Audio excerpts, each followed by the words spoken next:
الجزائر لم تكن وليست ولن تكون طرفا في النزاع بين المملكة المغربية والشعب الصحراوي.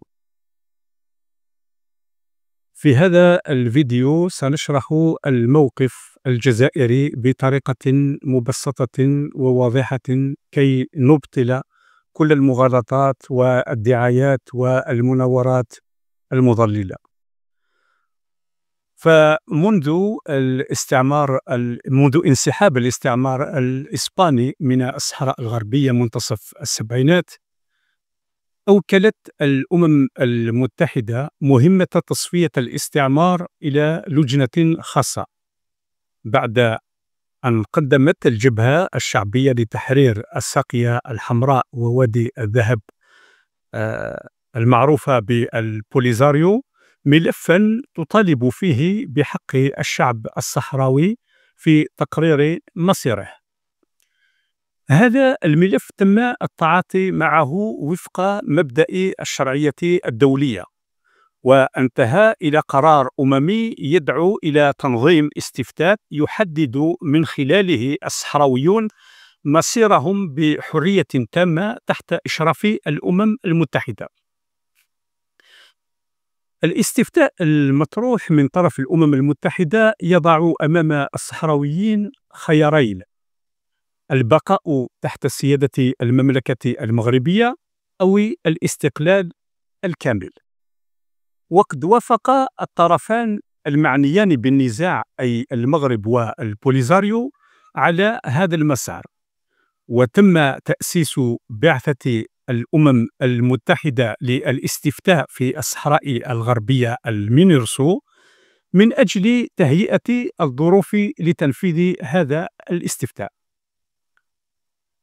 الجزائر من موقعها كدولة عضو في الأمم المتحدة عبرت مرارا عن دعمها لهذا التوجه الأممي، وأكدت أنها ستبارك النتيجة أيا كانت، سواء أفضت إلى الاستقلال أو البقاء تحت السيادة المغربية، لأنها تعتبر أن القرار الأول والأخير يعود للشعب الصحراوي دون أي تدخل أو وصاية من أي جهة كانت، بما في ذلك الجزائر.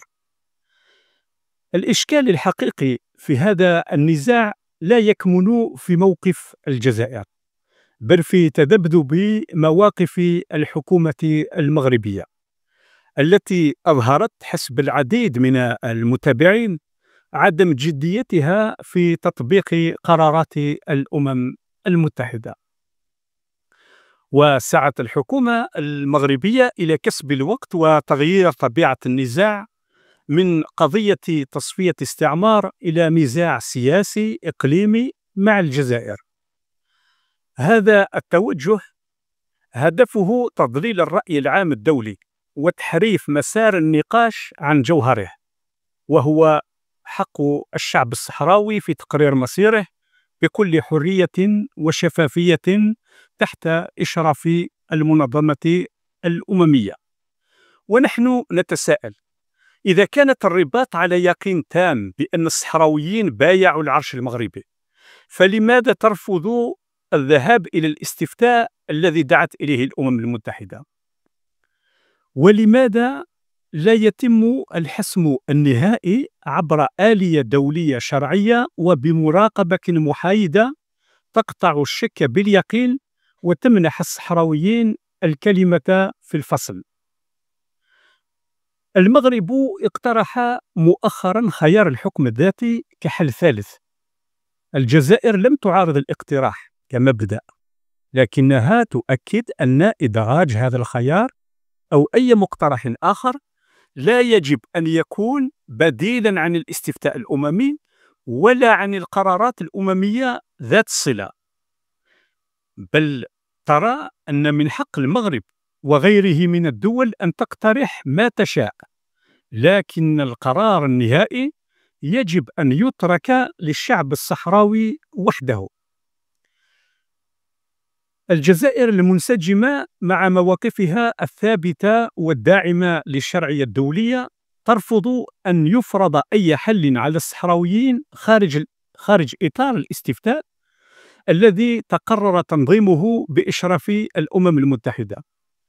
وإن أضيف خيار الحكم الذاتي إلى الاستفتاء، فإن من يقرر قبوله أو رفضه هم الصحراويون أنفسهم. أما أن يقدم الحكم الذاتي كحل وحيد ونهائي خارج المسار الأممي، فذلك ما ترفضه الجزائر لأنه يتنافى مع مبدأ حق الشعوب في تقرير مصيرها.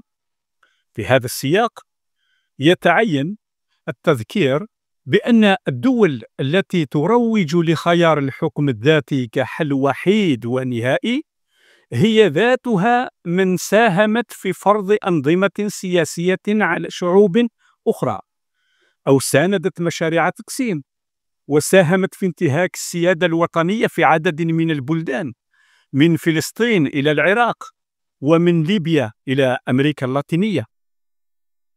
وهذه الازدواجية في المواقف تفقد هذه الدول مصداقيتها حين تتحدث عن حلول واقعية لقضايا مثل قضية الصحراء الغربية.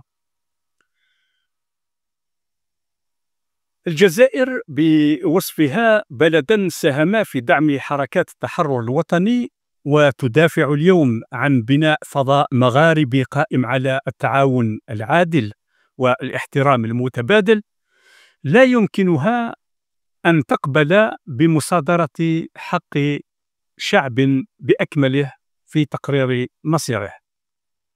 وهي ليست ضد أي خيار يقرره الصحراويون، سواء كان الانضمام للمغرب أو الاستقلال أو الحكم الذاتي، بشرط أن يتم ذلك في إطار استفتاء حر ونزيه وتحت إشراف مباشر من الأمم المتحدة وفقا لما ينص عليه القانون الدولي.